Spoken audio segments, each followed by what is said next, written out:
So last 5 minutes before lunch break, we're going to revisit the duckweed system again. I'd like to talk about the fitness consequences of non-genetic inheritance. So it's clear that plants may modify their offspring phenotypes also in the absence of genetic change. And such non-genetic inheritance, as we have heard, may include the vertical transmission of substances, epigenetic marks or microbes. However, to demonstrate inheritance of an environment-acquired traits, we needed to show such phenotypic variation across at least 3 generations in order to avoid the effects of the trigger during the early development of the organism. Furthermore, while I do agree we need to measure phenotypes, actually they may not necessarily reflect the fitness effects of the trait. And thus, I would actually argue that we know very little about the consequences of transgenerational non-genetic inheritance on plant fitness.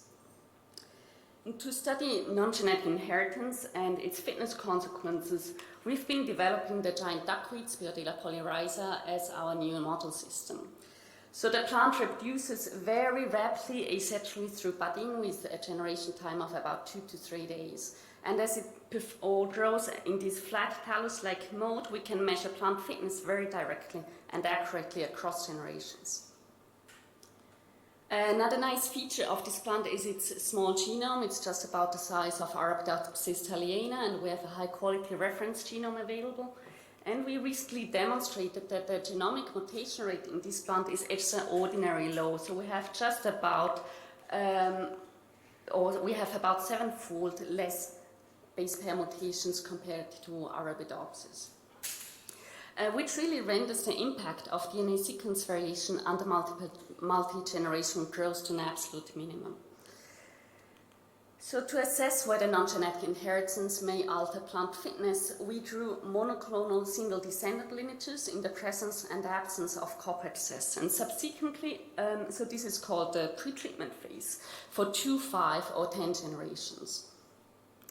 Subsequently, to get rid of the direct effects of the copper stress, we grew plants for 5, 10, or 15 generations under control conditions, after which we performed fitness assays over 2 to 3 generations. So to remember, we have the pre-treatment phase, the recovery phase under control conditions, and then the fitness assays. So here we're looking at the fitness effects of the copper pretreatment. So this is actually the effect of the copper pretreatment plants compared to control pretreated plants, so the biomass accumulation of these lineages in the different pretreatment and recovery phase combinations. So in the absence of copper excess, we found mostly neutral or slightly beneficial effects of the copper pretreatment. So everything above these dotted lines means fitness benefits of the copper pretreatment. Everything below these dotted lines are the fitness costs. In the presence of recurrent stress, however, these effects were way stronger, but we found both positive as well as negative effects of the copper pretreatment on plant fitness. So non-genetic inheritance does alter plant fitness across multiple generations, but actually the adaptiveness of those responses is highly context dependent. Recently, we started to investigate molecular mechanisms underlying these patterns, so we can largely exclude the vertical transmission of substances for mediating these effects as we grow plants for at least 10 generations under control conditions prior recurring stress. We've performed a similar experiment in which we largely excluded the plant microbiota, and we still found significant pretreatment effects, which really indicates that epigenetic marks may mediate these transgenerational effects. And currently we're using different inhibitors to test this hypothesis, and we are planning for more correlative and manipulative approaches using WGBS as well as CRISPR-Cas9, which we are currently developing in this system. So importantly, we also found substantial intra-specific variation in these transgenerational effects.